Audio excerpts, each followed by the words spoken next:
come under our deliberation in so just and faithful a manner as to promote your honor and glory, and to advance the peace, prosperity, and welfare of these islands and of those whose interest you have committed to our charge. And this we beg in the name of Jesus Christ. Amen. May the grace of our Lord Jesus Christ and the love of God and the fellowship of the Holy Spirit be with us all evermore. Amen. Please be seated. Item number 2, confirmation of minutes. Vice President Kieran Bell, you have the floor. Thank you, Madam President. Madam President, I move that consideration of the minutes of the meeting of Wednesday, the 3rd of July, be deferred. Is there any objection to that motion? No objection. The minutes are deferred. Thank you, Vice President Kieran Bell. Item number 3, messages. Mrs. Beal. There are no messages, Madam President. Thank you. Item number 4, reports of committees. There are none. Item number 5, announcements. I do have an announcement that we have received apologies from Senator Decuto, who is abroad at the moment. Other announcements then, the next one is in the name of the Honorable Owen Darrell, Minister of Tourism, Culture, and Sport. Minister Darrell, you have the floor. Good morning, Madam President. Good morning. I hereby present for the information of Senate the audited financial statement of the Office of the Information Commissioner, ICO, for the fiscal year ending the 31st of March, 2022. Senators may access copies of the report on their tablets and or the parliamentary website. Thank you, Madam President. Thank you, Mr. Darrell. The second announcement is in the name of Senator Ariana Hudson, the Junior Minister for Finance. Senator Hudson, you have the floor. Thank you, Madam President, and good morning. Good morning. Madam President, I hereby present for the information of Senate the Bermuda Monetary Authority Annual Report 2023. This report is submitted in accordance with Section 28(2) of the Bermuda Monetary Authority Act 1969. And of course, senators may access copies on their tablets and on the parliamentary website. Thank you, Senator Hudson. Item number 6, motions. There are none. Item number 7, petitions. There are none. Item number 8, statements. Senators, we had 3 statements this morning, and the first one is in the name of Senator the Honorable Owen Darrell, the Minister of Tourism, Culture, and Sport. Minister Darrell, you have the floor. Thank you, Madam President. Madam President, in the upcoming weeks, we will all come together to celebrate a cherished and time-honored tradition, a true reflection of the spirit of Bermuda. That's Cup Match. This year, the Classic will take place on August 1st and 2nd. This iconic event unites us as a community, transcending boundaries of age, race, and background to revel in our shared love for cricket, camaraderie, and the vibrant culture that makes our island so unique. Madam President, we are already seeing the streets draped in light blue and dark blue and red, and the buzz of workplace in the community where people are declaring their sides. This time of year, Madam President, if you get caught wearing the wrong colors, you will be sure to be called out. Although Somerset may have the cup, I feel that this year, Madam President, my team will rise to new heights and change the narrative in place. Spectators are certainly looking forward to witnessing an exciting match. Madam President, I remember quite vividly the days of Arnold Manders, Alan Douglas, Charlie Marshall, and Noel Gibbons, when they kept us sitting on the edge of our seats during play.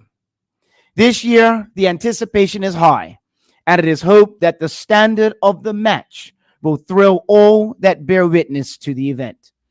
Madam President, if you're not aware, the Department of Sport and Recreation hosts an annual mini cup match where young people in our summer day camp programs compete for the cup.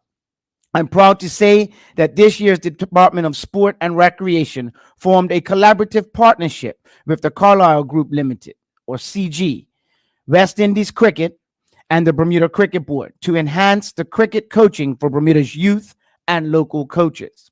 This initiative aimed at fostering talent and passion for the sport leverage CG's long-standing relationship with Cricket West Indies to bring advanced coaching and support to Bermuda.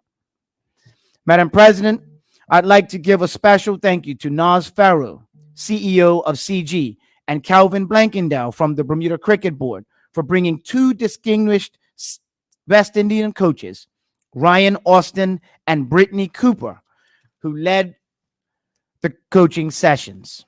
Through this collaboration, Bermuda's young cricketers benefited from expert coaching and guidance, equipping them with the skills and confidence needed to excel. On Thursday, July 25th, at the Bailey's Bay Cricket Club, starting at 10 a.m., the annual Mini Cup Match Classic, sponsored by CG, will take place, where St. George's Mini Cup Match team will defend their title as the cup holders. Madam President, I'd like to welcome all to come down and witness the young people from our camps doing amazing things with the bat and ball. I'd like to put in, Madam President, you would have seen some photos of me practicing with them a few weeks ago. Madam President, beyond the friendly rivalry on the field, Cup Match serves as a reminder of the importance of community spirit and supporting one another. It is an opportunity to display the true essence of Bermudian hospitality, where laughter and togetherness abound. Let us use this occasion to strengthen our community bonds, fostering a sense of belonging and understanding amongst all of us. Madam President, I'd like to express my gratitude to this year's hosts, the Somerset Cricket Club, especially President Richard Scott and his committee, organizers, sponsors, and countless volunteers who are working tirelessly to make this year's Cup Match possible. And I did speak to the President yesterday, Madam President. I was pleased to be able to provide funding to the Somerset Cricket Club in support of their role as the host for this year's Cup Match Classic. We all look forward to the fun and revelry of Cup Match, but the government also wants to ensure that we celebrate safely and responsibly in our actions.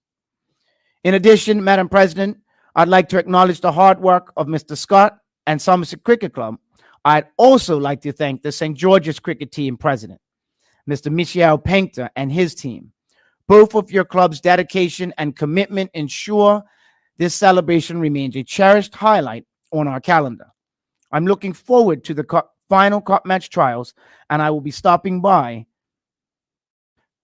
in my fellow Bermudians to watch them set up their camps. I'd also like to congratulate newly appointed captain, Mr. Taryn Frey, in his new role in leading his team, Somerset, in this year's Classic. An interesting point, Madam President, is that Taryn is the first Bailey's Bay player to captain Somerset Cup Match. Madam President, it would be remiss of me, as I hail from the Smiths Parish and Devil's Hill area, not to mention a sporting event that is almost, let me scratch that, for my neighborhood, it is as popular as Cup Match. And that, Madam President, is the Eastern County, also known as Connie Game. This Saturday, the 20th of July, will mark the 120th edition of this annual classic, where my team, Cleveland County Cricket Club, those boys from Harris's Bay, will take on the Bailey's Bay team at the St. David's Cricket Club. I hear Senator Robinson in the back there making some noise. I got her a blue pair of shorts. We look to leave the first round of the Cup, and I join Senator Robinson in taking that walk back to Devil's Hill, Madam President. To my captain, Mr. Mackay McGowan, and the team, I look forward to cheering you on and hoping victory at Lord's this Saturday. All the best to all involved. Madam President, as we embark on this festive journey, let us embrace the spirit of Cup Match wholeheartedly. I'd like to encourage the public to attend the last Cup Match trials at each club and stay, it might be a long time, for the exciting selection process that the evening brings. Also, Madam President, attend the Colts Cup Match, where you can witness up-and-coming players take on each other.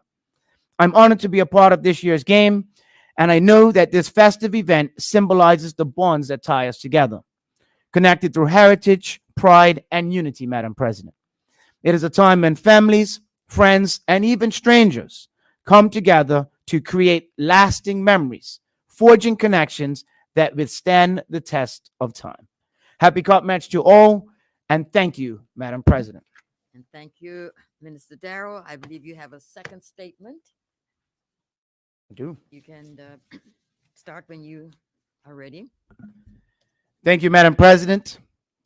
Madam President, I come before you today to recognize one of the most significant milestones in our history, the emancipation of our ancestors from the bonds of enslavement.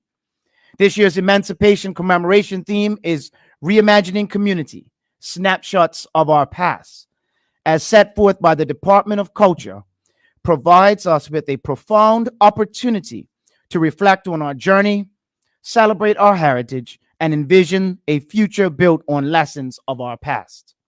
Madam President, Emancipation Day holds a historic and intrinsic connection to our cherished Cup Match holiday, a tradition established by the friendly societies in the aftermath of slavery. This two-day celebration, filled with cricket, cultural festivities, serves as a living testament to our resilience and unity. While Cup Match, as I just spoke about, has become a beloved sporting and social event, it is essential, Madam President, to remember that its roots are deeply intertwined with the struggle for freedom and equality. Madam President, the first day of Cup Match is officially recognized as Emancipation Day, a public holiday dedicated to commemorating the abolition of slavery in Bermuda. On this day, we honor the courage and sacrifices of our ancestors who fought tirelessly for their freedom and laid the foundation for the rights and liberties of which we enjoy today. The second day of Cup Match holiday is designated as Mary Prince Day in honor of a remarkable woman whose bravery and activism has left a memorable mark on our history. Madam President, Mary Prince was born into slavery and became the first woman of African descent to write an autobiography detailing the horrors of enslavement in the British Empire. Her narrative, The History of Mary Prince, played a pivotal role in the abolitionist movement, shedding light on the brutal realities of slavery and galvanizing support for the cause of emancipation. Through her courage and eloquence, Mary Prince gave voice to the voiceless and inspired generations to fight for justice and equality. Madam President, Mary Prince's autobiography, The History of Mary Prince, remains a seminal in the work in the history of the abolitional movement. Through her vivid and harrowing account of her life as an enslaved woman, she brought the brutal realities of slavery to the forefront of public consciousness. Her narrative challenged the prevailing notions of her time and galvanized support for the abolition of slavery in the British Empire. Today, we honor her legacy as a pioneering activist and celebrate her contributions to the cause of freedom and human rights. Madam President, the Department of Culture has curated a calendar of events to mark the commemoration of emancipation. These events, organized in collaboration with the government departments and community groups such as CURB, Friends of Sands, and Titan Express, provide a platform for education, reflection, and celebration. In addition to sponsoring several community events leading up to the anniversary of emancipation, the Department of Culture is proud to host two signature events that promise to be both enlightening and inspiring.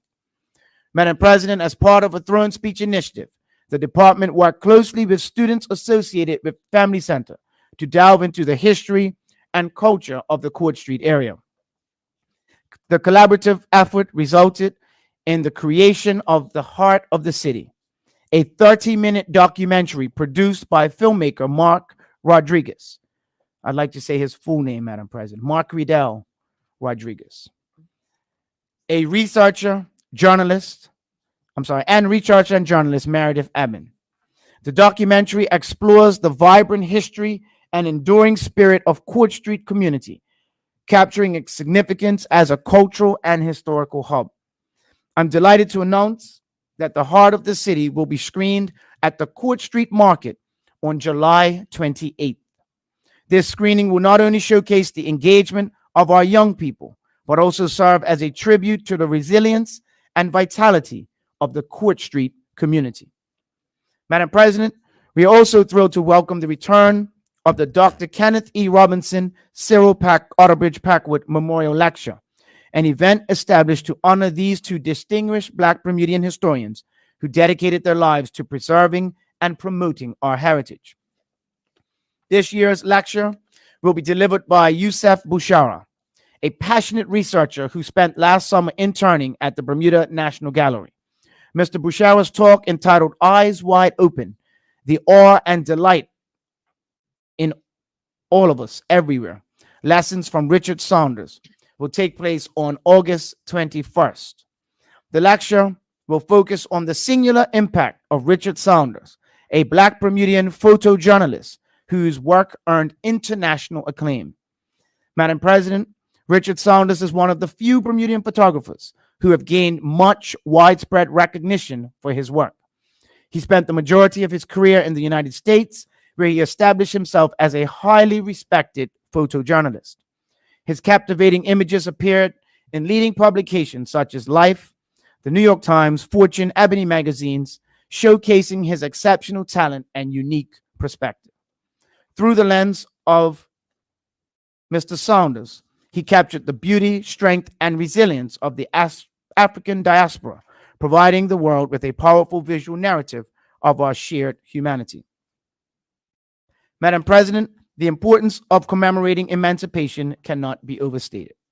Emancipation is not just an historical event, it is a testament to the power of human resilience and the enduring quest for justice and equality.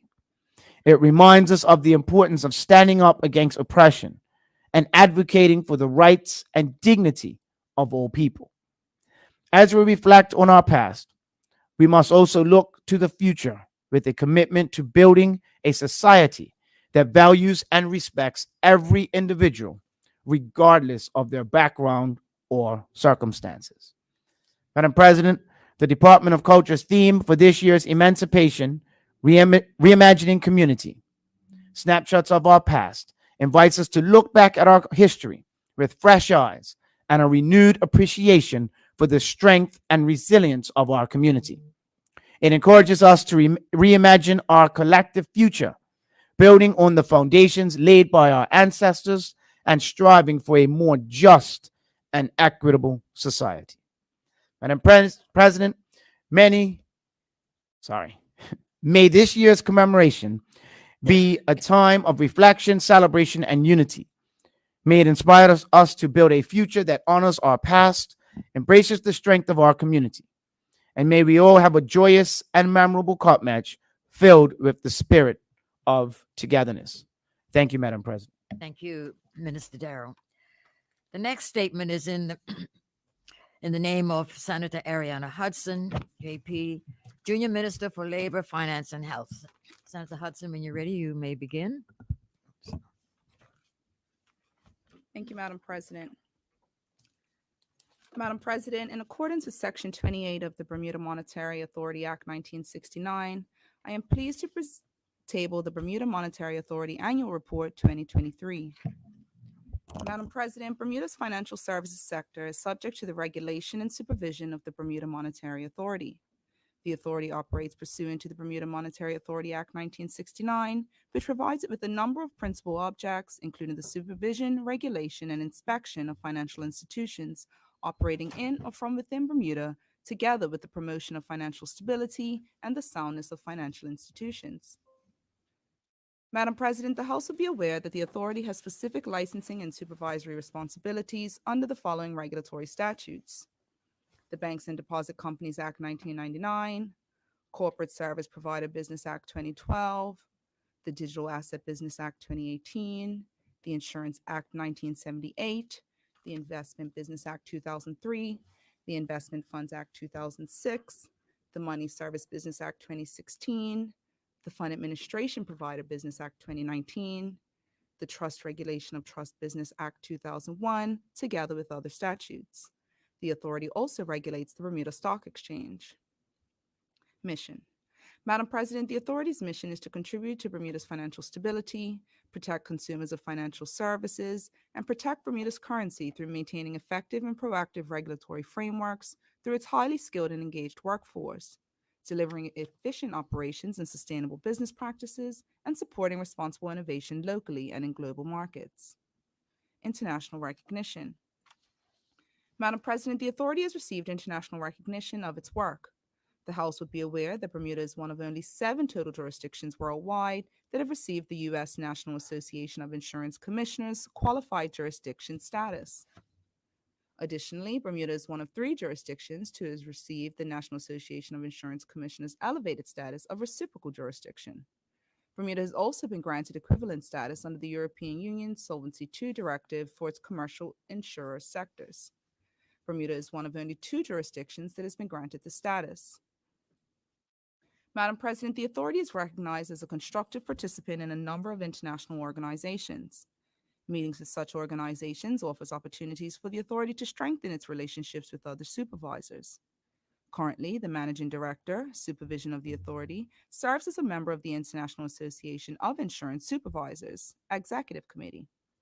BMA staff are also heavily involved as chair, vice chair, or member of a variety of committees and subcommittees, such as the Macroprudential Committee, the Policy Development Committee, the Signatories Working Group, and the Financial Crime Forum.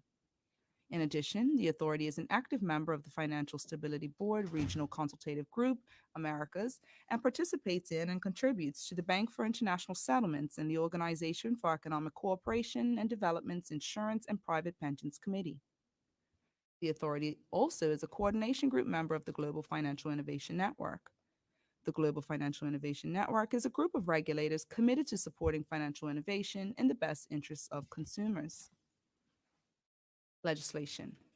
Madam President, the authority is authorized to act as an advisor to the Minister of Finance on policy matters relating to any financial institution. Accordingly, it may propose laws that allow it to do so appropriately and consistently with its functions under the Bermuda Monetary Act 1969. In this regard, the legislative proposals advanced during the relevant period addressed the establishment of a new digital asset business activity and enhancements to the authority's oversight of digital asset business, the introduction of a recovery planning framework for commercial insurers, insurance groups, and internationally active insurance groups, proposals to enhance the investment funds framework, and amendments to the fees payable by certain insurers pursuant to the Act. Supervision and licensing. Madam President, members' attention is drawn to the following key highlights. In the banking sector, Madam President, the consolidated assets of the banking sector decreased by 8.8%, or $2.3 billion, to $23.7 billion in 2023.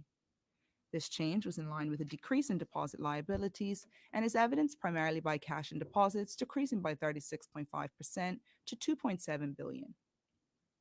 Madam President, investments retained the largest share of total assets at 49.1%, followed by loans at 35.6% and cash and deposits at 11.3%.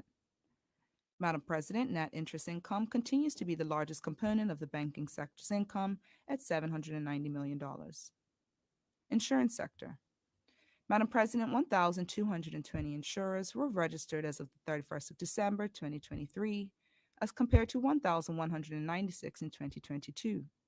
62 insurers were added to the register in 2023.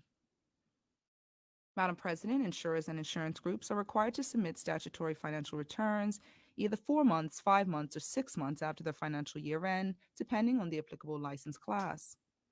While the majority of insurers have a December 31 year end, some have financial year ends outside of the calendar year end. Occasionally, insurers also apply and may be granted filing extensions. Underwriting statistics in the report incorporate aggregation of all data from the 2022 year-end filings received in 2023. The 2023 year-end statutory filings initial filing was due at the end of April 2024, and therefore 2022 year-end information is the most recent complete set of information. According to 2022 year-end information, total capital and surplus was $347 billion in 2022. Gross premiums written were $277 billion in 2022. The $9 billion increase in gross premiums written between 2021 and 2022 is attributed to the growth in business written by large commercial general business and long-term insurers. Total assets were 1.65 trillion in 2022. The main increase of 21 billion in total assets from the previous year is largely due to increased business written by a specific group of insurers. Investment sector. Madam President, there were 47 licensed investment business providers operating in Bermuda in 2023. The aggregate total assets under management were US $224.5 billion compared to 216.2 in 2022. 69% of assets under management relates to European client business, while 20% of the assets under management relates to Bermuda-based clients. Total assets under administration for 2023 was 28.1 US dollars, 28.1 billion US dollars, compared to 26.8 billion reported for 2022. Madam President, in 2023, there were 804 investment funds in the Investment Funds Act register, comprising 146 overseas funds being promoted in Bermuda and 658 Bermuda funds. This is contrasted again 2022, whereby 136 overseas funds were promoted in Bermuda, and Bermuda funds totaled 668, with a net asset value reported in relation to Bermuda funds of 280.94 billion. Madam President, at the end of 2023, 24 fund administrator licenses were in issue, with $238.3 billion in assets under administration. Digital asset business sector. There were 24 digital asset business providers operating in Bermuda at year-end 2023. Bermuda Stock Exchange. Madam President, the total equity market capitalization of the Bermuda Stock Exchange stood at $191.7 billion at the end of 2023, as compared with $166 billion at the end of 2022. Madam President, a total of 195 new insurance-linked securities were added to the Bermuda Stock Exchange in 2023, increasing the total nominal value to $59 billion. Madam President, domestic trading volume totaled 2.28 million shares in 2023 and was valued at $20.4 million. Employees. Madam President, at year-end December 31, 2023, the authority was comprised of 273 full-time permanent employees as compared with 235 in 2022. Financials. Madam President, members' attention is drawn to the following highlights set out in the Statement of Accounts report. Madam President, the net comprehensive loss was $3.53 million, down from net comprehensive income of $5.45 million in the previous year. Total revenue increased by 8.8%, up to $86.66 million, up from $79.65 million. The increase is mainly due to a $3.44 million increase in revenue from supervisory and licensing fees. Madam President, expenses increased by 21.54% to $90.19 million. The increase was mainly due to the $10.09 million in increased salaries and benefits. Madam President, licensing fees were $74.414 million at year-end, as compared with $71.049 million, of which $63.544 million was paid by the insurance sector. Madam President, board members are paid an annual fee of $26,000. Board subcommittee chairs are paid an annual fee of $33,000. And the chairman of the board receives an annual fee of $96,000. Madam President, the CEO's salary is set at $500,000, and he is eligible for a performance-based bonus of up to 50% of base salary. The salaries of the other 18 members of the executive team range from $258,000 to $459,000 in 2023, with a performance bonus of up to 37% of salary. Fines, penalties, and other income. Madam President, the receipt of funds from fines and penalties decreased by $1.82 million from the previous year. Upon reviewing the authority's 2023 financial statements, the Auditor General has issued a clean opinion. Madam President, I wish to express my sincere thanks to the authority's board, who served and continue to serve this complex sector, and a special thank you to the authority staff. Thank you, Madam President. Thank you, Senator Ariana Hudson. Moving on with our agenda, item number 9, introduction of bills. There are none. Item number 10, the first reading of public bills. The following public bill has been received from the Honorable House of Assembly and is now read for the first time. Its title is the West End Development Corporation Amendment Act 2024. Item number 11, first reading of private bills. There are none. Item number 12, question period. Senators, we will now entertain questions on the first statement that was given by Minister Darrell, and that is the one on Cup Match 2024. Are there any questions? Senator Tucker, opposition leader in the Senate, you have the floor. Thank, excuse me. Thank you, Madam President, and good morning to my Senate colleagues and those in the listening audience. First, I just want to join Minister Darrell's encouragement and for Cleveland County, who will be playing in Saturday's game. So, as someone that represents constituency 7 for I am Minister Darrell's giving me a funny face over there, but I just want to join with him and tell them, Right. good luck on Saturday. No question, just a compliment, So, right? A compliment and then my Happy question. question. All My right. question is just wondering if the minister can just confirm the amount of funding that was provided to Somerset Cricket Club. Thank you, Madam President. That's it. Thank you. Thank you, Madam President. Sorry, is that the only Yeah, question? no, there is another. Senator Robinson, Dwayne Robinson, you have the floor. Thank you, Madam President. And I'd like to lend my support as well to the minister's excitement for Cup Match. I just wanted to ask how many times has he hoped that his team would turn around their fortune? How many years has it been, Madam President? That's my only question. Thank you. Thank you, Senator Robinson. Mr. Darrow. Any more? Thank you, Madam President.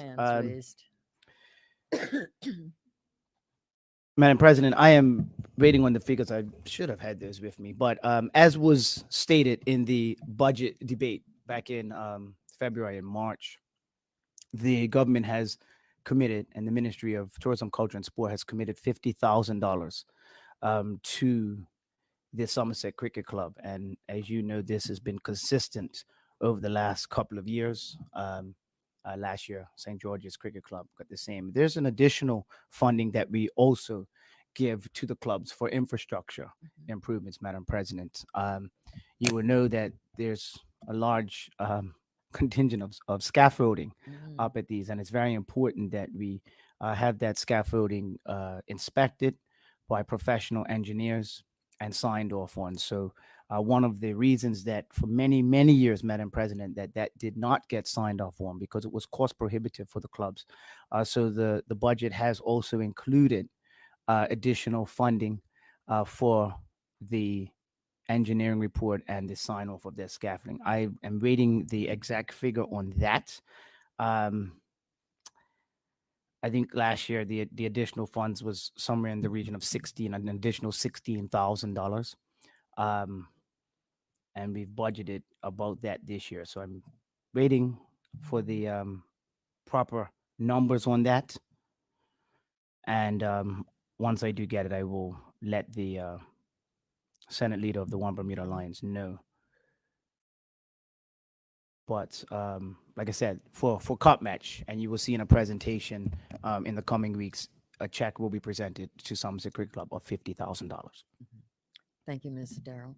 And for the second question, the second question posed by Senator Robinson from the One Bermuda Alliance is that I heard him make some comments earlier about when he was young. And a different team winning quite a bit. I cannot remember my childhood where Somerset actually had the cup, Madam President, from I think it was 1982 right up until 1996. I think it was St. George's held that cup. I remember when I was young, and this is the answer to my question. He should know not to open up questions to me like this. I'll give him a history lesson, but I remember in my childhood watching brothers. One of my moments that I remember in Cup Match, watching Randall Smith and Clay Smith both bat as opening batsmen and both make a century in Cup Match. That was one of the highlights I can remember as a young cricket fan watching. But it has been some time. I will acknowledge that it has been some time. You do know that we do have a former Cup Match captain that does work in the Department of Sport and Recreation, and Mr. Jacan Ednis. And we watched. I have watched Jacan come as a captain, win as a captain, leave as a captain, and Somerset. Unfortunately, I have to hear it from my children. I don't know how they became Somerset fans, but nonetheless, I have to hear it from them and my mother to remind me year after year that it has been, I will acknowledge that, Senator Robinson, a very long time. But as I did say in my statement, my team will win this year. Thank you, Madam President. Thank you, Minister. There any more questions on the first statement? Uh, We'll now move on to the second statement that was given, and that was given by the minister, and that is on the emancipation snapshots of our past. Would any senator care to ask questions on this? No. Oh, we're all happy with the statement. Minister, you don't have any questions on your second statement. We will now move on with our agenda, and that is the orders of the day. The orders of the day is the second reading of the National Heroes Act 2024, and that is in the name of Senator the Honorable Owen Darrell, Minister of Tourism, Culture, and Sport. Minister, you're.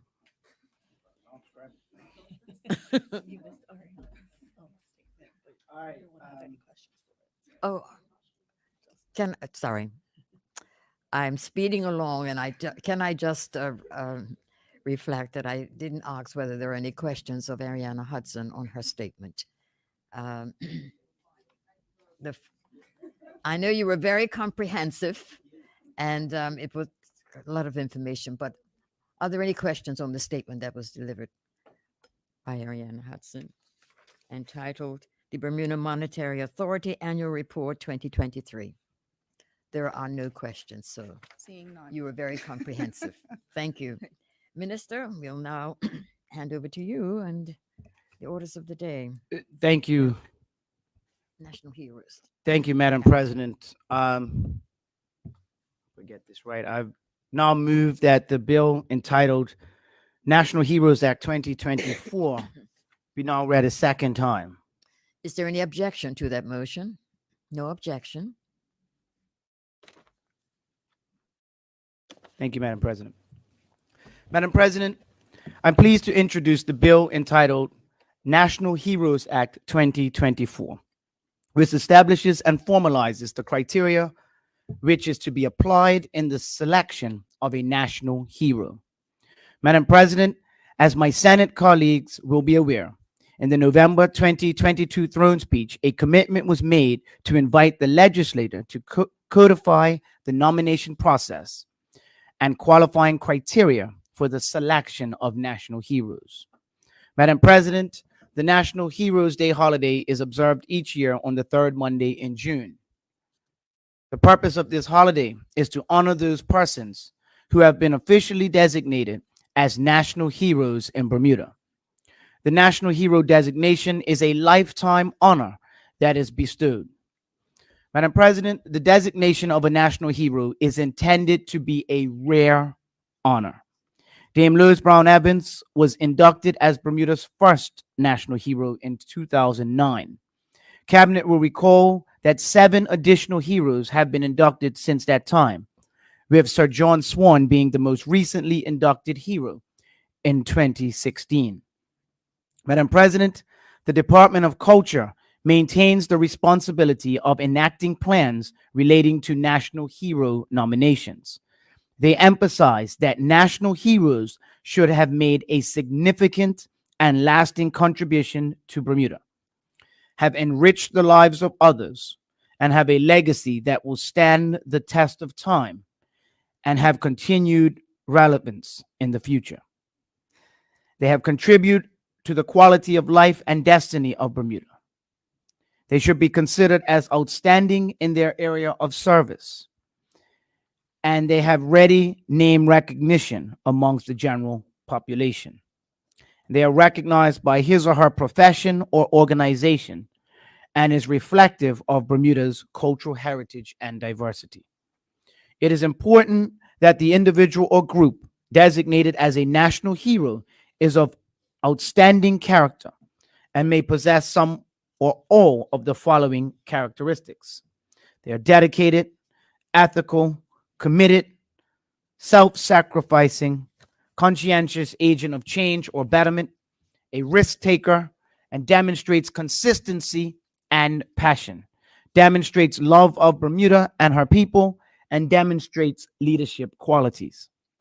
Madam President, this bill seeks to codify the nomination process into legislation to ensure that the selection of a national hero is driven by established standards and attributes rather than being influenced by any set of current events or political circumstances that may not stand the test of time.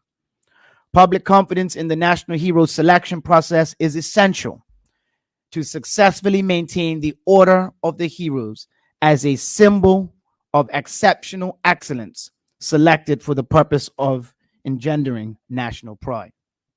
Madam President, due to the extraordinary rare nature of this honor, the nomination process for new posthumous national heroes will open to the public once every 10 years starting in 2025, with the window for nominations occurring occurring the October prior. This has already been established with policy, but we are now codifying it within this act. These nominations must have had, at the time of death, Bermudian status or were enslaved in Bermuda. Madam President, a naming and recognition committee will be established to consider nominations for national heroes, comprised of 7 members appointed by the minister responsible for culture, including a head of the committee, 3 members recommended by the minister in consultation with the director of culture, and 1 member recommended by the leader of the opposition, and 2 members from the general public appointed by the head of the committee. Madam President, the Naming and Recognition Committee will consider recommendations on the naming of national heroes, as well as the naming or renaming of public sites.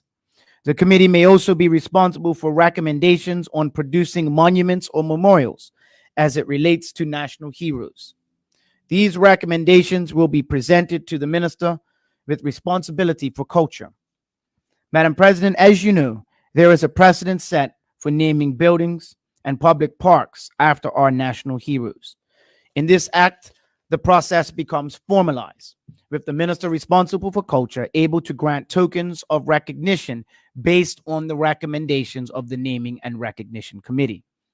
Madam President, the act also includes a clause that allows the minister, on recommendation of the committee and with the approval of cabinet, to revoke the honor of a national hero if it is determined that that person has engaged in any act that brings the integrity of the honor system into disrepute.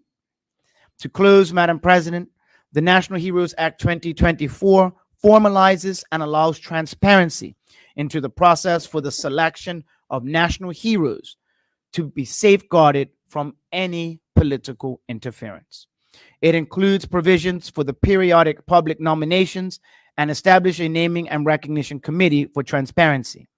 To ensure that the honor remains an exceptionally rare and special one, it is limited to every 10 years. It is my sincere desire that this act, fulfilling the 2022 throne speech, will help us best recognize our deserving heroes. Thank you, Madam President. Thank you, Minister Darrell. And before I open the floor for senators, I'd just like to acknowledge the presence in the Senate chamber of Ms.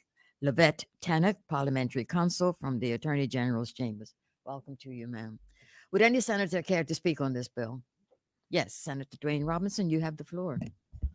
Thank you, Madam President. The One Bermuda Alliance fundamentally has no issues with this bill and legislation. I just would bring a question that I've heard from the community a lot, as far as it being a bit top heavy when it comes to politicians becoming national heroes. So I just wanted to give the minister a chance to kind of address that. Maybe there might be a bit of an effort made to have more non-political folks added to those ranks. And obviously, it is a very prestigious uh, position, but I know that there has been a lot of chat in the community that it is majority politicians. So if we could get some insight into that, and also the rationale behind making sure that it's only for those who have been deceased. I personally understand the rationale, but I would also like to give the minister the opportunity to expound on how that decision was made to be enshrined in legislation. I just so that people in the community can know, and also um, just along the lines of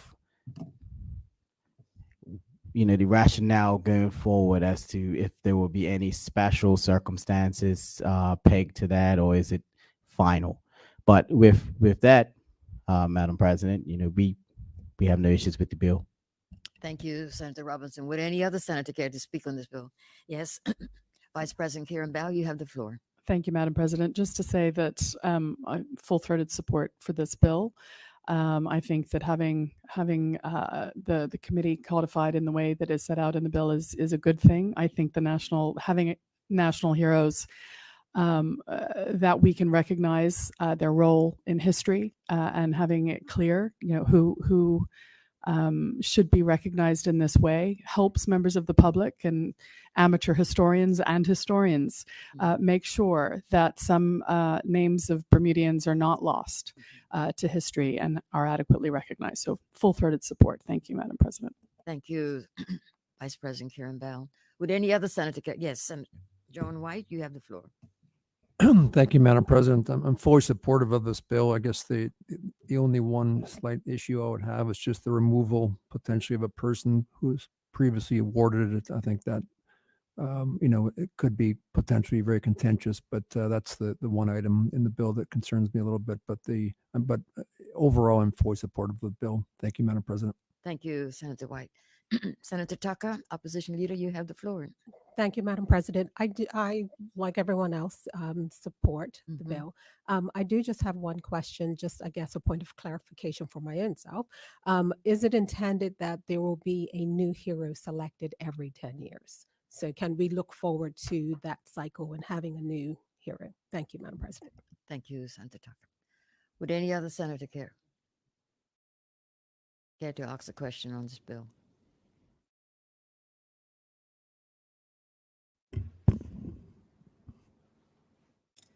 Good morning. Sorry. Senator Emily Dill, you have the floor. You have a question? Thank you, Madam President. I certainly would like to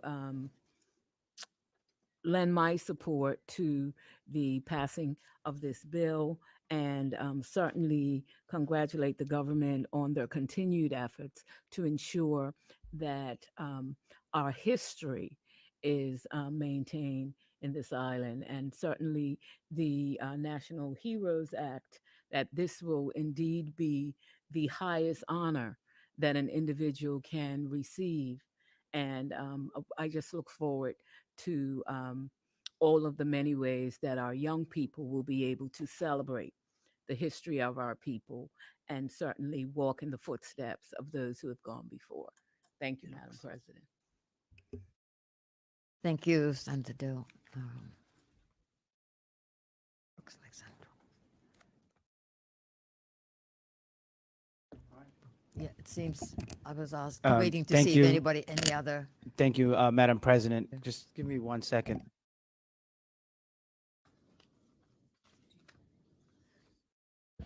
All right. I'll attempt to start just responding to some of the questions. I think Senator, the Senate leader for the One Bermuda Alliance, Yes, Senator Senator Tucker, Mhm. asked about if there is no. Oh, there could be a possibility that if the committee meets, as the process opens up every 10 years, the committee may meet, and the committee may not come up with someone who meets the standard or is worthy of the rare honor of a national hero.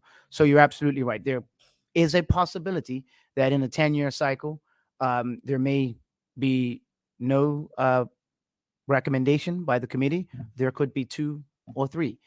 It just depends on how it opens up to the committee once that 10-year cycle opens up. And Senator Tucker, we do acknowledge, I'm sorry, Senator Robinson, we do acknowledge, and I think it was in my brief as well, that it has become, especially over the last maybe 10 years, a political talking point. It's kind of obvious if you look at the ones that are currently national heroes, the ones that were selected by one government, the ones that were selected by a different government, clearly are slanted both sides to a political stance, I guess you would say. So yes, that is the point of doing this, and that is the point of how codifying how the committee would be set up, so it takes away that those political influences and moving away from majority of the national heroes only being recognized for their contributions in a political space, per se. So we do acknowledge that, and we do believe that um, in this next cycle, which is going to open up in October, you will see different. Minister, can I Yes. just interrupt and just to acknowledge the presence of the Director of Culture, Mrs. Kim Dismont Robinson, who's entered the chamber as well. Welcome to you. Yes, carry on, Minister. So again, I answered the one about why so many politicians, and that's why we're opening up and we're welcoming the public to add suggestions. If you just walk on the street, especially around National Heroes Day, this is not a shot, but you would do notice that there's a lot of conversation on it on social media, and people always would say, "Well, I would recommend this person. Why doesn't this person become? I'm sorry, this person become a national hero?" So what we want is those same discussions that are happening there to come to the committee, and a lot of times, Madam President, if I will say this and be frank, is that we put these committees and together, and the discussions that happen in certain areas, whether they be water cooler talk, or whether they be cup match camp talk, or whether they be social media talk, do not always make it to these committees and get in front of the proper, decision making body to go forward. And that is why we've kind of opened up the scope as to who is on that board and how they're selected and where they come from, so we can capture all of those suggestions. Why is this only after death? And that is to allow the ability of the award to be kept as rare and as special as possible, and apolitical, right? So what is the rationale for putting in the provision that it could be revoked? And this, we hope this will never happen, but unfortunately, sometimes things come to light many years later. And we needed that if these special circumstances arose, there will be a criteria that the committee will be able to focus on, far as morals and contributions. And the removal, if we had to go that route, would be determined by the Names and Recognition Committee. However, we acknowledge that this will be unlikely, that anyone would need to be removed. And it's meant to ensure that no one who has committed a crime, and then it is found out belatedly, will just stay without any recourse. All right. Thank you, Madam President. Thank you, Minister Darrell. Having answered all the questions that were posed, you can now move your bill. Thank you, Madam President. Mhm. Madam President, I do now move that the bill entitled the National Heroes Act 2024 be read a second time. Is there any objection to that motion? No objection. Madam President, I move that Rule 26 be suspended in respect of this bill. Is there any objection to that motion? No objection. Madam President, I do now move that the bill entitled the National Heroes Act 2024 be now read a third time. Is there any objection to the third reading? No objection.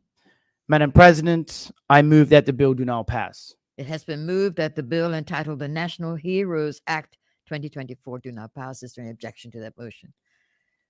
No objection. The bill is passed. Thank you, Minister Darrell, and thank you all senators. Moving on with our agenda, item number 14, motions. There are none. Item number 15, congratulatory and or obituary speeches. Would any senator care to speak? Yes. Senator Lindsay Simmons, you have the floor. Thank you, Madam President. Madam President, I want to start off on a positive note and wish my daddy, Eugene Simmons, a happy 70th birthday today. I want to say happy birthday to my dad and just celebrate him today on July 17th. On a sadder note, Madam President, I want to give condolences to my Aunt Carol, my cousin Shanika, and the rest of the Prophet Simmons family for the loss of, and Triumph family, sorry, for the loss of Nicole Prophet, Dre Trim Prophet, and Navi Prophet Triumph on that tragic loss. And I just pray that everybody wraps the arms around this family during this difficult time. I also want to give condolences to Renee Riley and her family on the passing of Rosai Garland, and also Crystalline Robinson on the passing of her son Eamon Robinson. And I pray as well that Bermuda wraps her arm around these families as they navigate these difficult times. Thank you, Madam President. Thank you, Senator Lindsay Simmons. Would any other senator care to speak? Senator Robinson, you have the floor. Sorry, Senator Tucker, I'm sorry. I beg your pardon. I thought I saw his hand go up. Thank you, Madam President. Senator Tucker. As I get started, I would like to associate myself, and I think that I would be safe in saying that we'd like to associate the entire Senate chamber Absolutely. with Senator Simmons's expressions of condolence. And I would like to express condolences to the family of Dr. Dorothy Matthews Painter.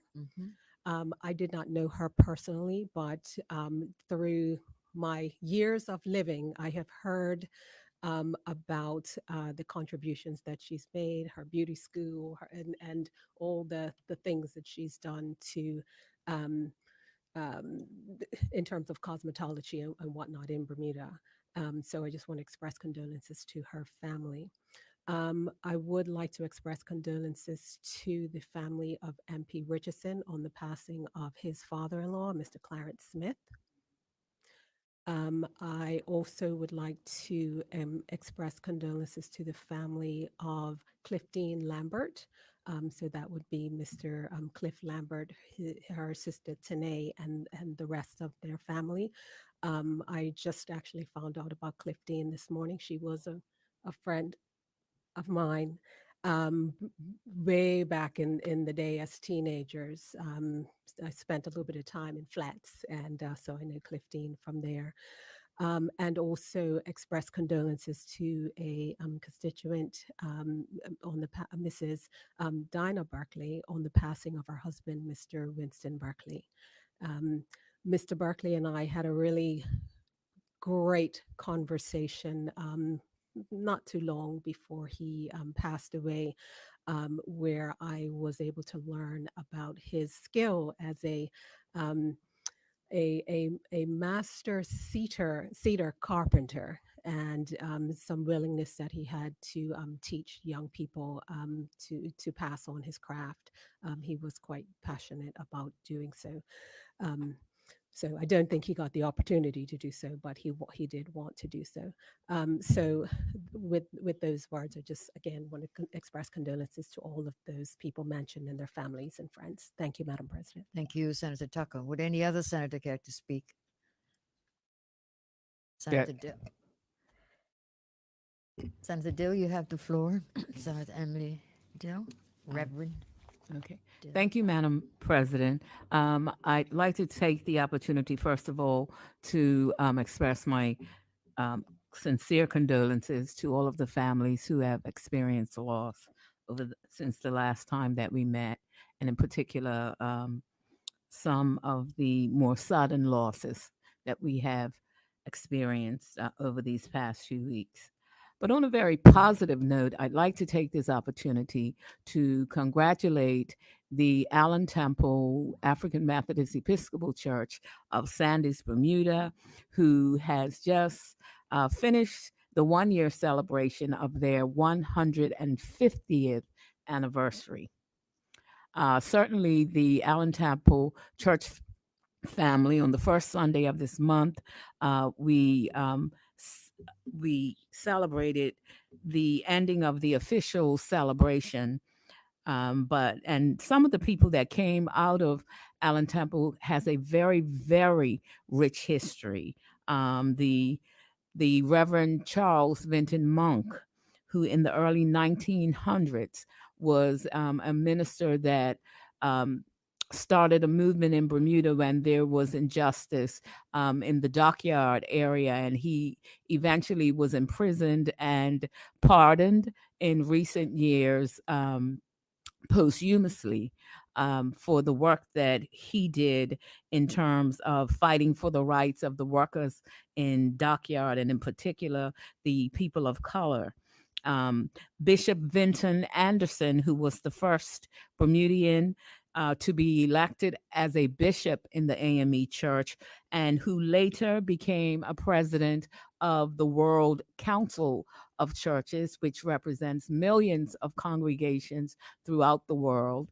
Um, he certainly is a part of the history. Several individuals who have served not only in this chamber, but also in the as members of parliament, such as the late Senator Ira Phillips, um, the Honorable Walter Lister, the Honorable Michael Scott, the Honorable Kim Wilson, and certainly myself, who's now serving, that Allentown, and so many different individuals as we went through our history, outstanding entrepreneurs like Mrs. Martha Carter, who was one of the first Black women to have her own business, and now Caesar's Pharmacy, which is now led by Mrs. Cheryl Caesar Martin. So we congratulate the Allen Temple AME Church, its pastor,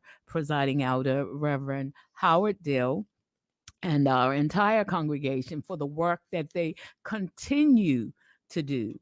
I believe I spoke the other day about the work that they do with young people in our community. And just this last Sunday, my heart was so warmed to see so many young people in worship, leading and continuing to develop their leadership skills. So, congratulations, Allen Temple, and may the next 150 years be even richer than what we have experienced thus far. Thank you, Madam President.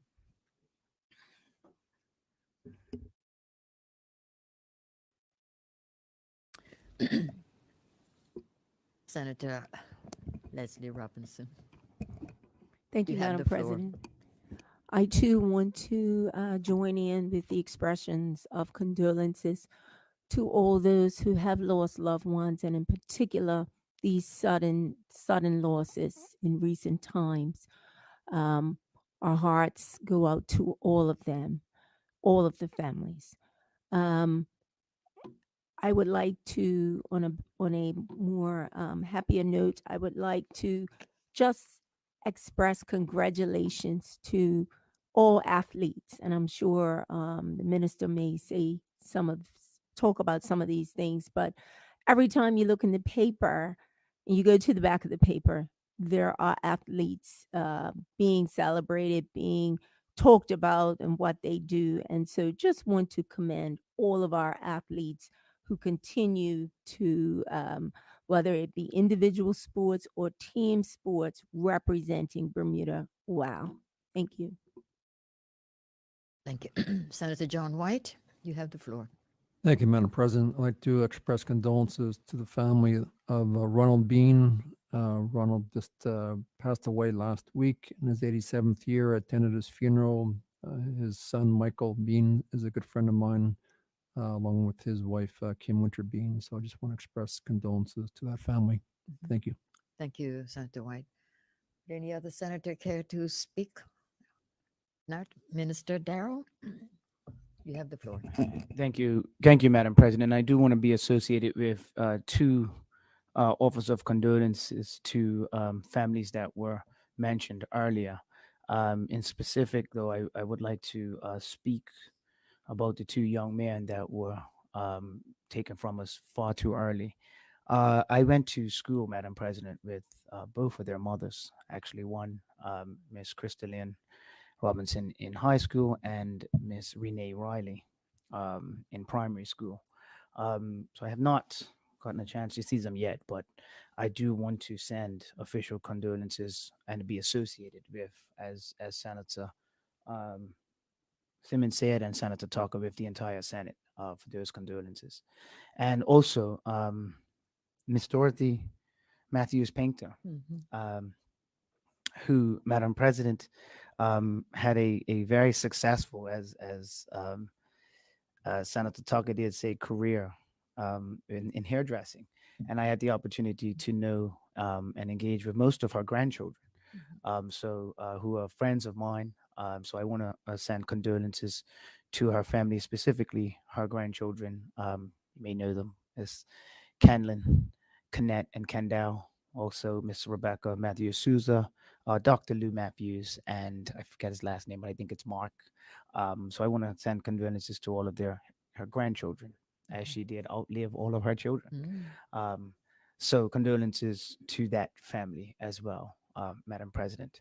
And I'd like to finish my bits and congrats with some highlighting some um, milestones that were made in the realm of sports. Congratulations to our para Olympian, Miss Yushea de Silva Andrade. She won a silver medal at the Bocce Cup in Portugal, Madam President. And on her way to the finals, if you read this, she beat the world's number one player, who was a young lady from Singapore.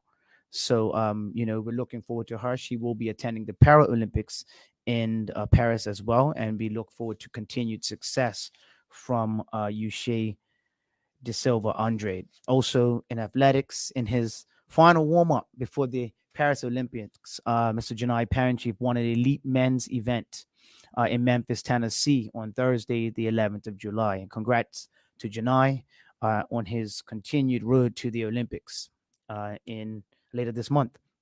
In rugby, the Bermuda's under 19 rugby team won a silver medal in the Rugby Americas North tournament in Quinta Roo, Mexico. So we want to say thank you to them. Congrats to Chris Naylor, who is the head coach, and the entire under 19 players and staff of that rugby. In sailing, 18-year-old Rachel Bestard, she made history in becoming the first Bermudian to be crowned in the Wasp Grand Finale. And that's the SailGP Inspire Championship, and this was in San Francisco, California. So congratulations to Rachel, and um, two more in the realm of football. I want to say congratulations to all of the awardees of the BFA's Legends Awards and Scholarships. Miss Janice Bocci, scholarship was meant to Siobhan Nisbet. The Damina Casey scholarship went to Evans Welch. The Anthony Todill scholarship went to Matthew Moreno. The Albert Doling scholarship went to Kiaru Lewis. And Mr. Harold Madeira scholarship went to Kieran Webb. And we wish those award winners and scholarship recipients very well. And I'll save the last one to last. The last congrats to a good friend of mine, and everyone that will know that this is a really good friend of mine, Mr. Ralph Bean Jr., who, if you have been following the news, was recently elected as the North Village Community Club vice president. And growing up around Ralph and his family, they are legends in the North Village community, whether it be his mom, Carol, his father, Ralph Bean Sr., his sister, Nicole, and they did netball, obviously. But it's good to see him back in an administrative role at the club that he grew up with, the club that he played with, and the club that he holds dear to his heart. So, congratulations to Ralph Bean Jr. And I know he will be very successful in this leadership role at the North Village Community Club. Thank you, Madam President. Thank you, Minister Darrell. And I would like to associate myself with the condolences that have been expressed regarding the Dr. Dorothy Louise Matthews Painter, and she who died recently, as has been said by Senator Tucker and also Minister Darrell. She was a highly regarded and respected professional hairdresser and cosmetologist, a trailblazer who earned her doctorate in cosmetology in 1976. And I got to know her through her daughter, Yvette Smith, who worked in substance abuse. And so I really admired her greatly. And like has been said, she outlived all her children. And she was a brilliant and wonderful person who was very well liked in the community. I'd also like to associate myself with the comments that have been said about the recent tragic deaths that we've had in the island. And so much has been said about that. And I think we all feel a great sense of tragedy about what has happened in our island. And I just want to also express that I join you in your expressions of grief about that happenstance. And with that, we'll move on to adjournment. But before we do, I would just like to ask the minister whether or not he has received an answer to the question that was posed by Robin Tucker regarding the additional funds paid to the Somerset Cricket Club. Thank you, Madam President. I do. The additional funds that were budgeted for cup match, but in infrastructure cost is an additional $15,000. Thank you. Thank you very much, Minister Darrell. And that's the last, and we move on to adjournment. Minister Darrell. Thank you, Madam President. I do now ask that the Senate adjourn until next Wednesday, July 24th. Would any senator care to speak on the motion to adjourn? I think Senator Lindsay Simmons, you have the floor. Thank you, Madam President. Madam President, I know we did speak about this on congratulations and obituary speeches, but I just want to dive a little deeper. This has probably been one of the hardest few weeks of my life. Actually, the last 30 plus days has been extremely hard. And I know that I'm speaking for a good bit of Bermuda that these times are the worst of times. If anybody would have told me that we would be living these days, I wouldn't have been able to believe it. Madam President, Bermuda has had the most tragic events that I've ever seen over the last 30 plus days. I'm 43 years old, and I can't say that I have witnessed anything like we are witnessing now. We have lost two mothers, two children, and two young men. Each of these people have bright futures. Madam President, I personally knew each one of these people personally. My heart is shattered for these families. And I say to myself, how do we get through this? And every night since, I toss and turn and try to imagine how each of these families are going to be able to pick up the pieces and move forward. Madam President, we have 5 young children left without their mother. Their mother's never going to see them walk down the aisle, have grandchildren. She's never going to see what her 3 young girls are going to be, what her 2 young sons are going to make of their lives. They're no longer going to be able to call out to their mom. We have 5 young people, left without a mother. And I can't imagine not being raised by my mother. So I ask that Each and every one of us remember these 5 children because this is a huge loss for them. And it's something that's never gonna just go away. When these special moments come, like even graduating from high school, and one of them graduating from primary school, their mother's not gonna be there. Madam President, I think about my aunt, who not only has to bury my cousin, but also her 2 grandchildren. I saw her last night and gave her a hug, and each time I see her, my stomach turns because she raised a fine young lady. Nicole was the sweetest person you ever want to meet. She was one of those people that the glass was always full, not even halfway full. She saw the positive in everybody. She raised her daughter to have such a beautiful outlook and to be free. Navi loved his mother. I mean, he was always on Nicole. He was 4 years old. He had the biggest, brightest green eyes you ever want to see. That was his hero, Madam President. And to know that all three have lost their lives is unimaginable and unbearable. I think of that Sunday and sitting there waiting to get the news. Walking in and seeing my aunt, everybody was asking, what can I do? What can I do to help? I was there the other day when the premier was holding her hand, and she just looked at the premier and said, I just want my babies back. You know, to think of one person giving, but three, again, it's unimaginable. Then I think about Razai Garland and Eamon Robinson.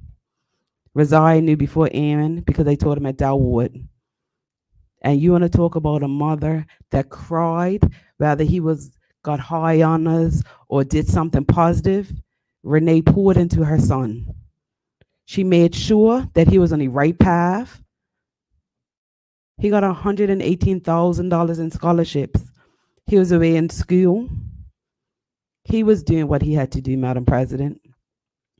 And Eamon, I met Eamon a few years ago in 2020,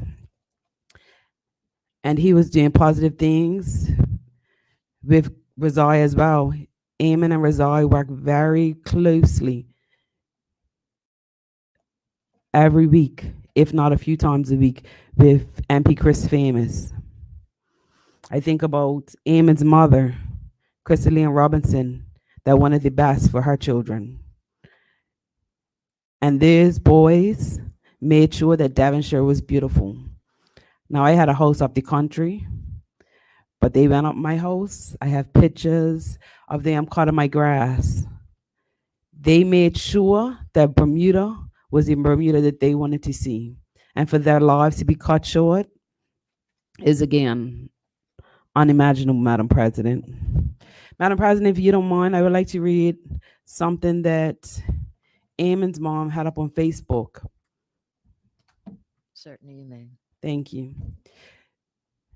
And this is the strength of his mother. She says, Dearly beloved, avenge not yourselves, but rather give place unto wrath. For it is written, vengeance is mine. I will repay, saith the Lord.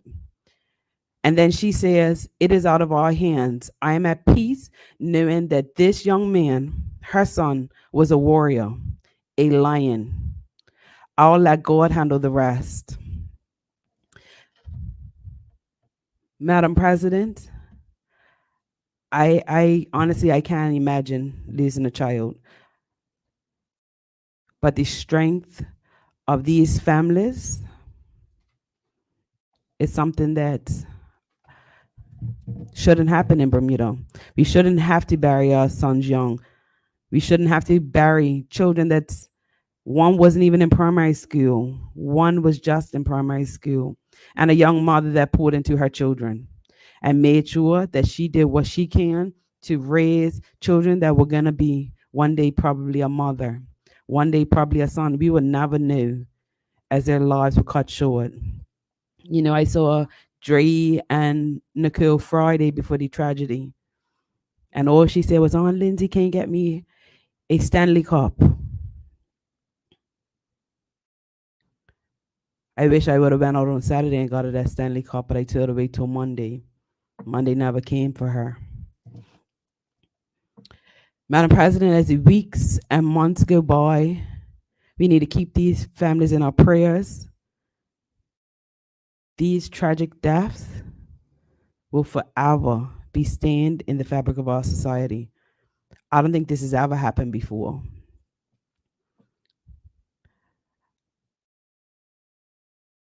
I would like to read another quote that I've been reading, and I take the words from Dr. Martin Luther King and continue reading it to hopefully one day we will see light.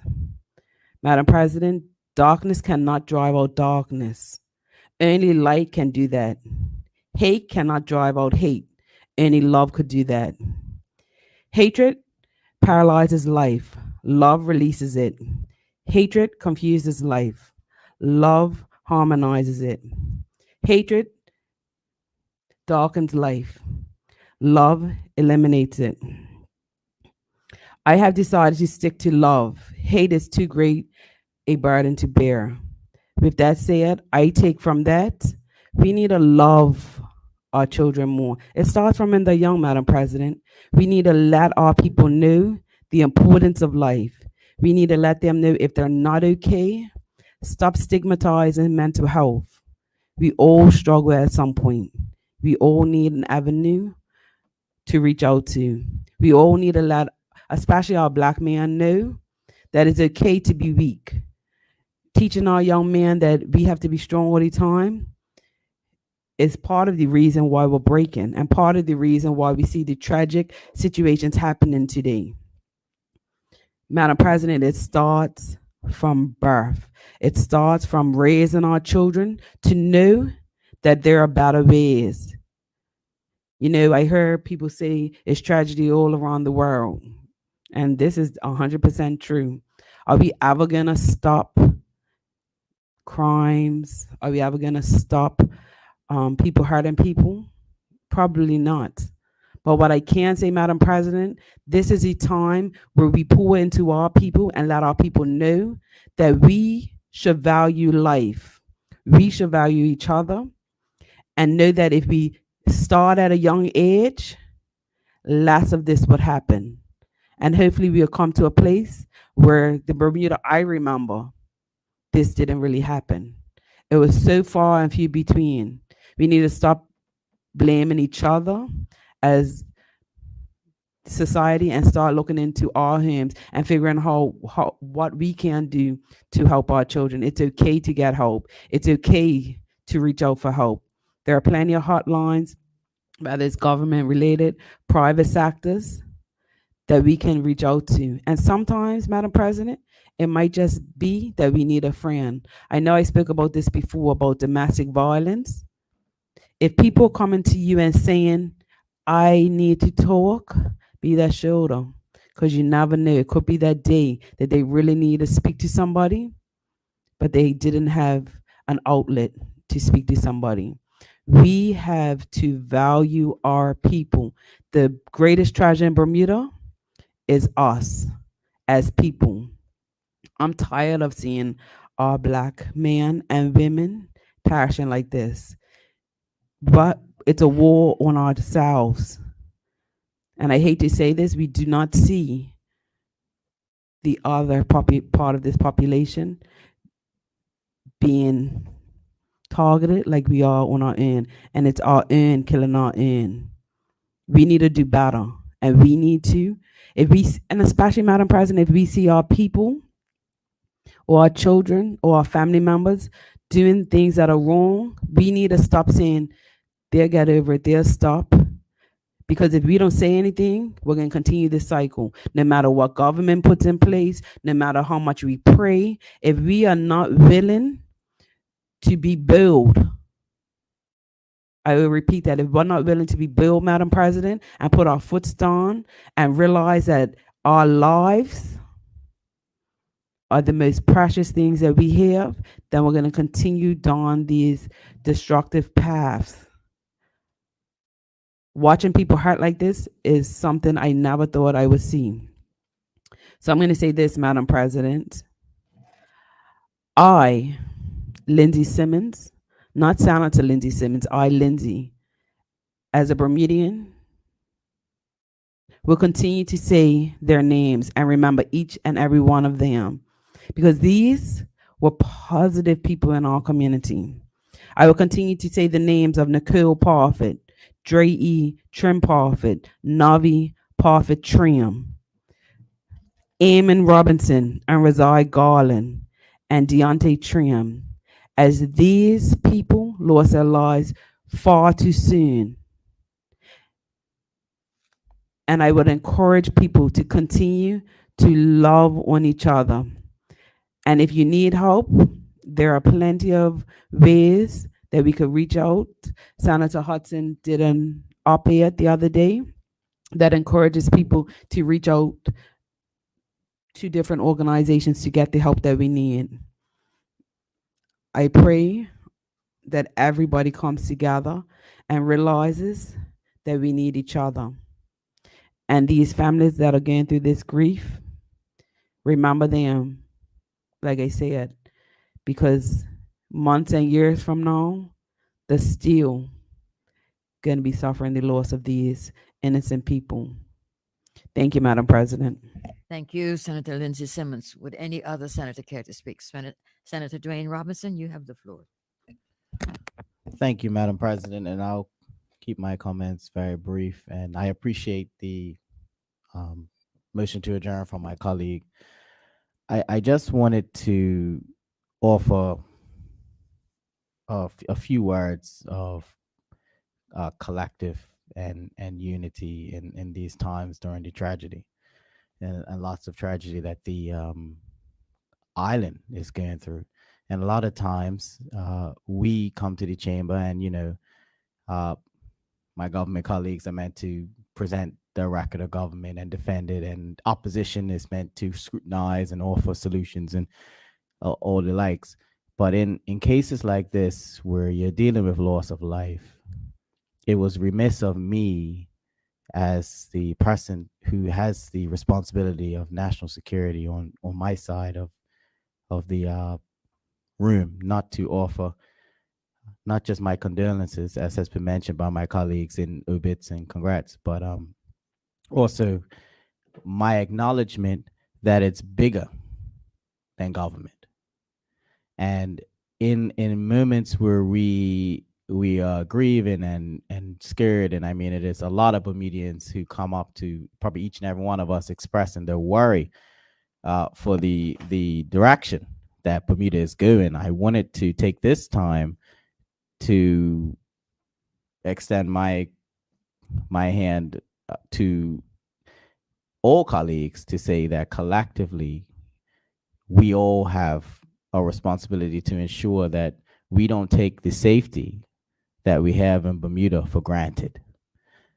These tragedies are a stark reminder, and the grief of these families, that we in Bermuda have a collective responsibility to ensure that Bermuda remains a relatively safe and harmonious jurisdiction. And my colleague mentioned that a lot of people look overseas and see, the atrocities and just think to themselves, well, Bermuda is partially removed from a lot of these global atrocities. But we also have to remember that our safe society doesn't happen on its own. All of us have to do little things, whether it be the best father we can be, whether it be the best brother we can be, the best auntie, the best grandmother. Even if you don't have children, you have a role to play in ensuring that this safety and this network that we have within our island is protected. So, we are blessed in a sense to have politicians that are able to knock on doors, no security, no nothing, go to the grocery stores. That is not something that other countries can say.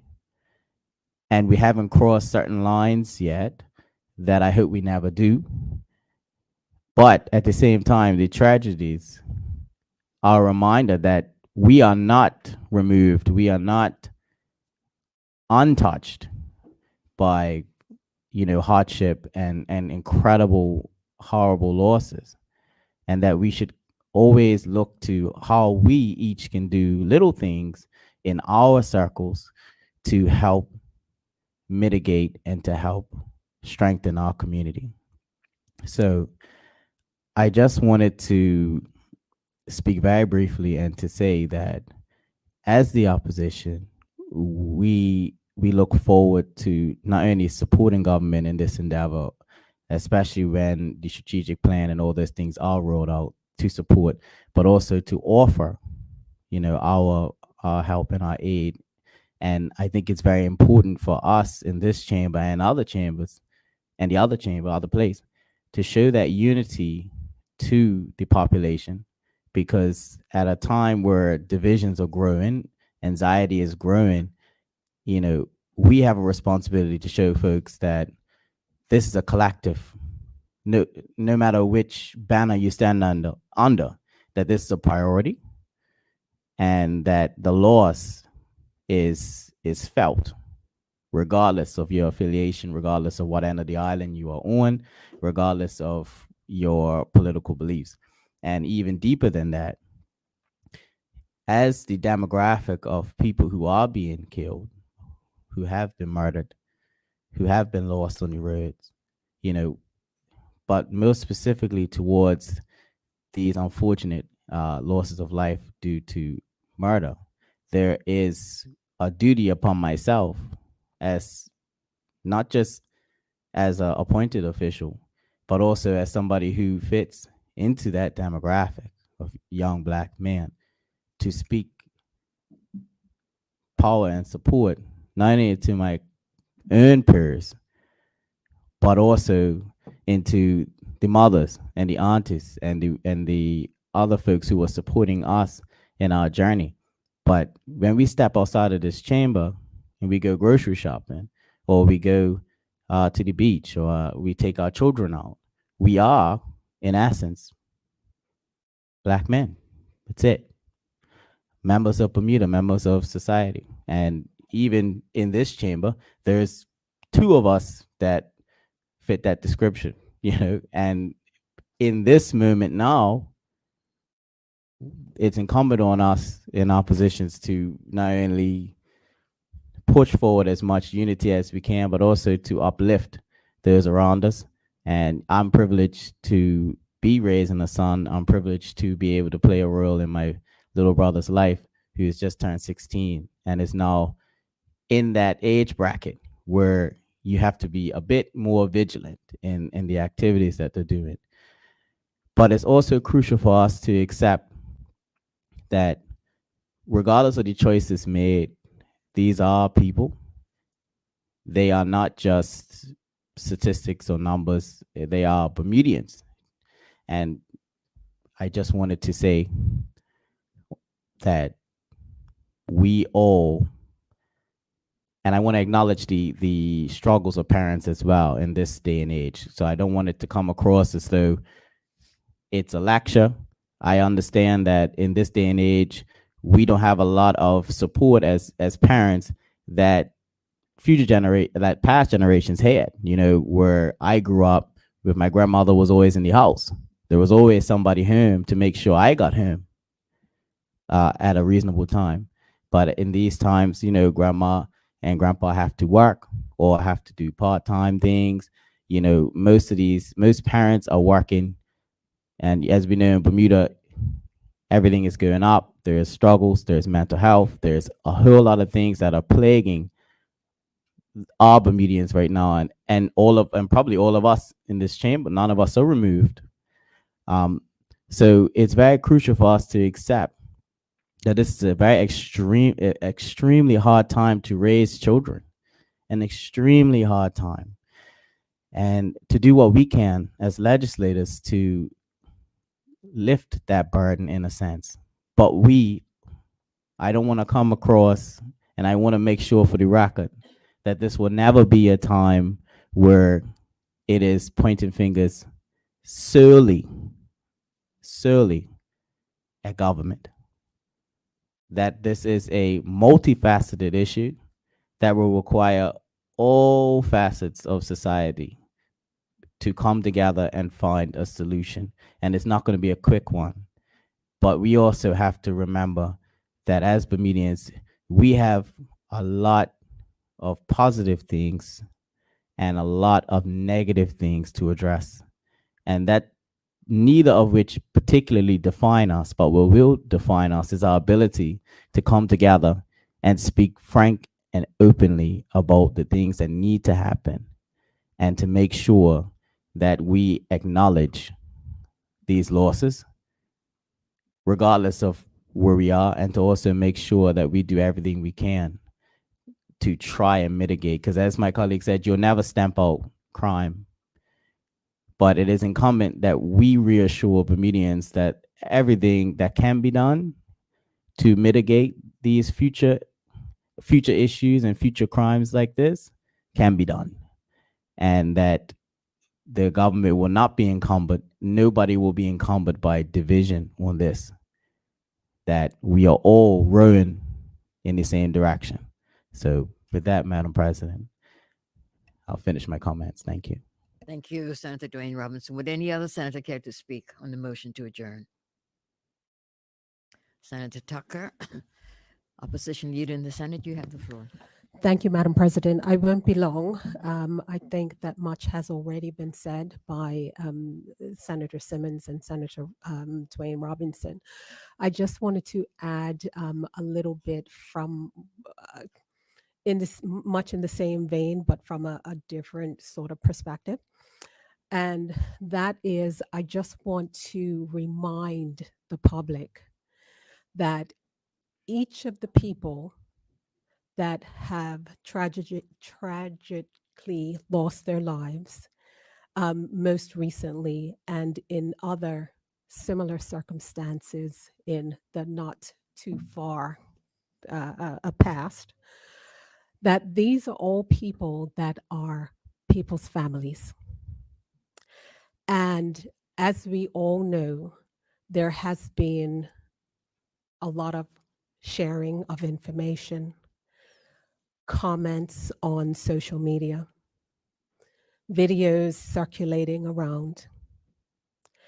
And while some people who may be commenting and sharing of information for various reasons may not be doing it for malicious purposes, but I just want to remind people that no matter what you hear about people that have passed away and the circumstances around that, that these are still people's family members. They are people's brothers and sons and daughters and cousins and nephews and nieces, and in some cases, they are people's parents. They are loved by people. And we are such a close-knit community that we have to be very mindful. We have to think before we share information, or we put our opinions about what we think people are like or what we think the circumstances are. And that is important. And it's important because if we have any hope of changing the culture of what is happening here in this country, then Senator Simmons talked about we need to love each other. There are different types of love.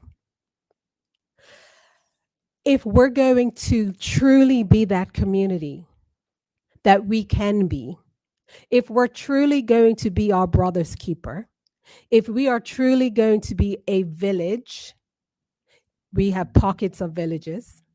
If we're truly going to be that entity, that Bermuda that we have been and can continue to be, we're not too far gone. That we can't keep in the forefront of our minds that I can look out for people and love people. And one of the ways we can do that is we can be respectful of people and their situations and their circumstances. And so I think it's incumbent upon us to all remember that as we pick up the paper or we receive that video or hear that piece of gossip or what have you, that it could be us. None of us, no matter where you come from, no matter how many dollars you have in the bank or what area of the island you live in, none of us are exempt. None of us are protected from circumstances impacting our households.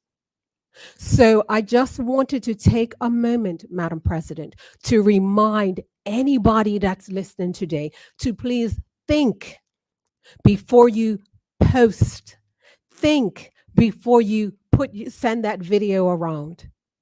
Because again, any person that is the center of that sharing is somebody's family member, somebody's child. Thank you, Madam President. Thank you, Senator Tucker. Would any other senator care to speak on the motion to adjourn? Senator Reverend Dill, Emily Dill, you have the floor.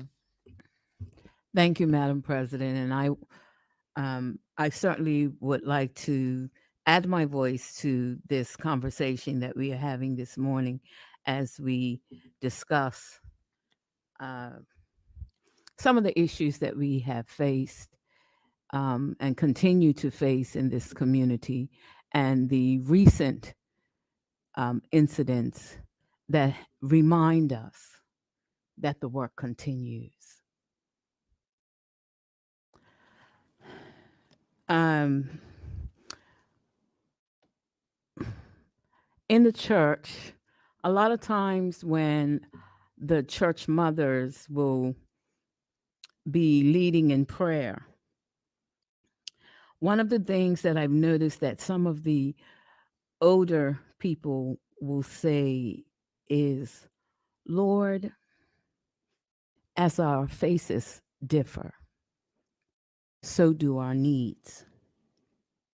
So the question that has been asked over and over again is, what can we do to stop these tragic occurrences happening in our community? And there are those who would like to say it's because of the drugs, it's because of single parents, broken homes. One thing that we see in many instances is that there are economic disparities in our community that seem to be a common thread in some of the incidents that take place around us. But I would have to go back to what the fathers and mothers would say is, as their faces differ, so do their needs. And as we go forward, I would encourage us to continue to do the work, to continue to do what each of us can do. Sometimes we see a lot of finger pointing. This organization should do this. This person should do this. The government should do this. The churches should do this. The sports clubs should do this differently. But the longer that I live, I take very seriously the scripture verse that says, work out your own salvation with fear and trembling.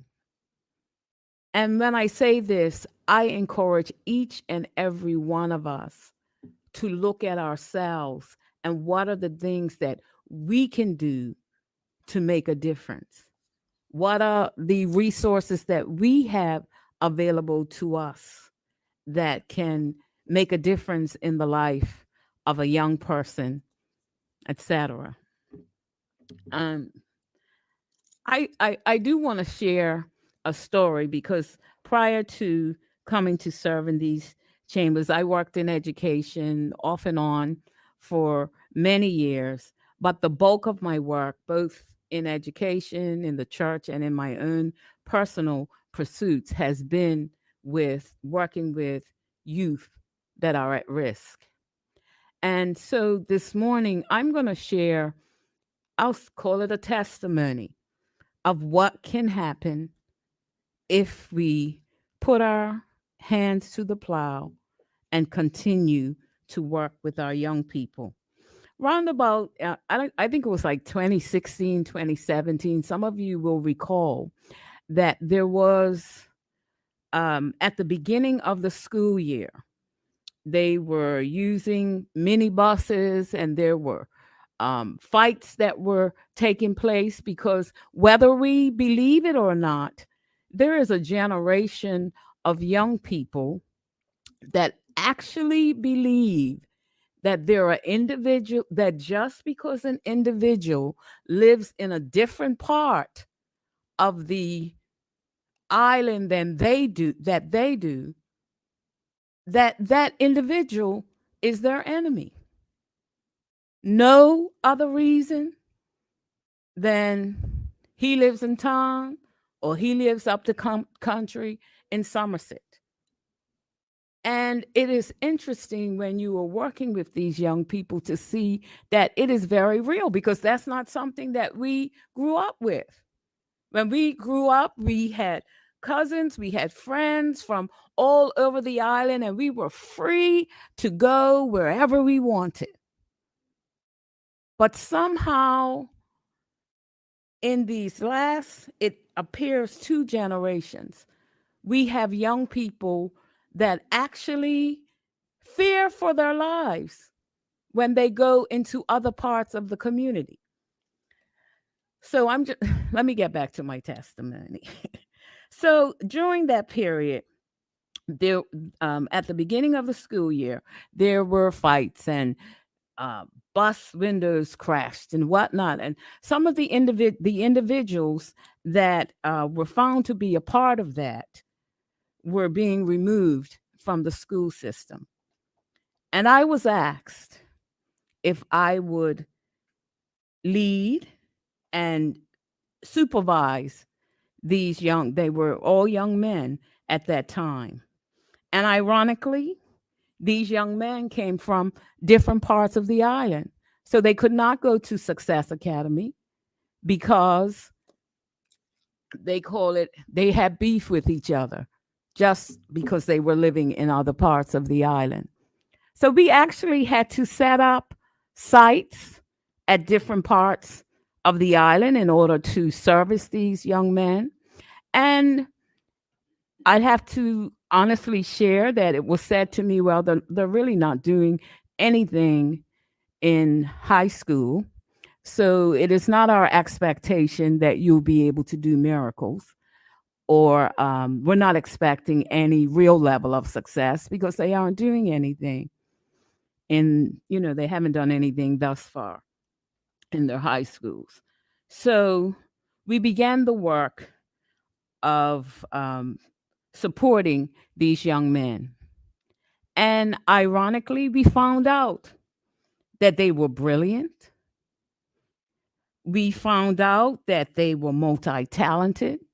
And we were able to not only see these young men complete their high school diplomas, but many of them completed their diplomas ahead of their counterparts. Some completed 1 or 2 years in advance.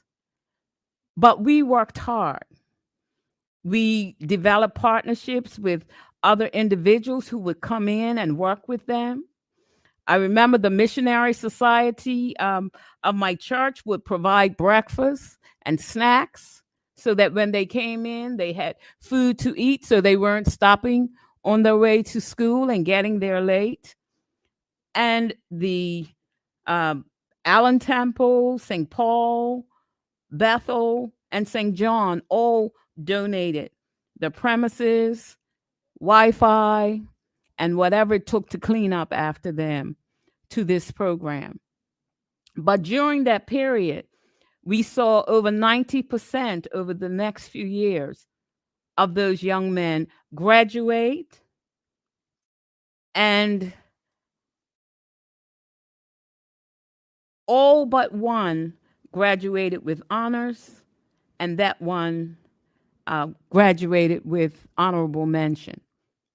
But I said all that to say that these were young men that it was believed that they could not be saved. Yet, with hard work, and each of us putting, loving on these young people, continuing to speak life into them in order that they could achieve the goals and dreams that they had. And originally, they didn't have any. But as we began to speak life into them, we saw them adapt. Now, some of them, so, and the work did not finish. And I'm not going to say that they graduated as angels without work that needed to continue to be done. But it is heartening to see that of those individuals, when I see them, some went on, a few went overseas to college. Some are working.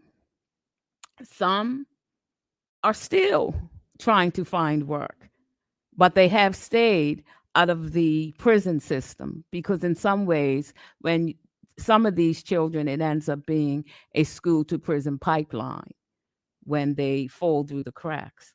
So Michael Jackson sang a song, and when we were coming along, and it said, "You and I can't do great things. We may not change the world in one day, but we can change some things in our small way." So I say to all of us, let us continue to do the work that needs to be done. Let the incidents of these last few days and weeks serve as a wake up call to each of us that the work continues, that we must continue to love on our young people. We must continue to address the inequities that exist in our society. We must continue to share our resources in order to sow into the lives of the young people that are coming up. We must continue to be there for the families that have lost loved ones. We must continue to reach out to the young people who are processing both their grief and their anger as they deal with the reality of having lost individuals that are close to them. But most importantly, we must continue to pray and ask for God to give us the strength to be that one that will be there for another. Thank you, Madam President. Thank you, Senator Emily Dill. Would any other senator care to speak? Senator Leslie Robinson, you have the floor. Thank you, Madam President. And I won't be too long. But I do also want to join in this conversation. Madam President, I am one, like many others, who may have not had a relationship or may have not even known the persons or even the family members of those who have recently lost their lives. However, as a Bermudian, as a woman, as one who's nurtured children and continues to nurture children, as one who is a Christian, as one who went to school here, lives here, works here. Those tragedies really got to me, and I know have gotten deeply to so many people on this island. Madam President, I think about on that Sunday and having partaken in a great church service on the Sunday, only to get the news of what had happened that same Sunday. And the news, and you can only imagine, of course, and Senator Simmons spoke so eloquently about the actual family members, but even not being part of the family, so many of us, it was like a knife that cut through your heart to hear about what had happened. And then when you hear about a few days later about the others, and even the one before then, it starts to make you, it can really turn up the emotional dial of your whole being and your whole psyche. As I learned more about the two young men and how they were students at the Berkeley Institute, my alma mater, and so many of us, our alma maters, and how, you know, they were doing well with their lives. One being a deputy head boy, and the other one, you know, both of them, one receiving scholarships and the other one awards. And I thought about the fact that as a Berkeleyite and how it was on those days when it was, you know, honors time, awards time. And even recently, where my class of 84 was recently participating in those award ceremonies because we had given a $12,000 scholarship for two students were able to get those scholarships. And just hearing about these things, Madam President, and knowing your own life, your own experiences, and thinking about these things. And as I said, it can really crush you, crush the very inside of you. It makes you take deep breaths and makes you want to cry out and scream out and shout out. And so I say to the Bermudian public, for those of us that may have not necessarily been close to or known the actual family members, persons that passed, I say it's okay to cry. It's okay to scream. It's okay to shout. It's okay to just lament on how you may be feeling. Mental illness is something that plagues communities, plagues families, plagues people, and we don't always want to talk about it. And sometimes not expressing how we feel can end up bringing on mental illnesses, mental conditions. And I say to all of us out there, if you want to scream, scream. If you want to cry, cry. Cry. Shout. It's okay. It's good for the soul to do that because these are tragedies. And I say, go ahead. There are many examples, Madam President, in the Bible that talks about persons lamenting and crying. Strong persons. I think of King David. He cried over many things. His children, his son dying, and having to be chased so much by Saul, so much. We even see Jesus crying because of the untimely death of his friend Lazarus. We even see the prophet Jeremiah, who wrote the book of Lamentations, and it was his lament for Israel being in bondage and not being able to be free persons. And so I say it's okay to grieve, it's okay to cry, it's okay to shout, it's okay to scream. It's okay. We have young people out there that knew these kids. Let them cry. Let them scream. Let them shout. It's okay. It's important. It's important for our psyche. It's important for their mental well being. And as Senator Simmons said, men grow up to be strong, but you can still be strong and be weak at the same time. Showing those tears will go a long way with actually strengthening others if they see your tears.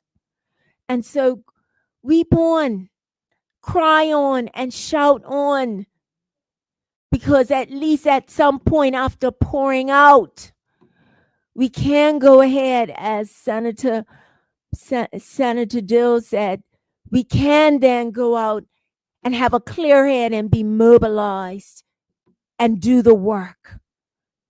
So I say, Bermuda, take time out to grieve. Take time out to cry.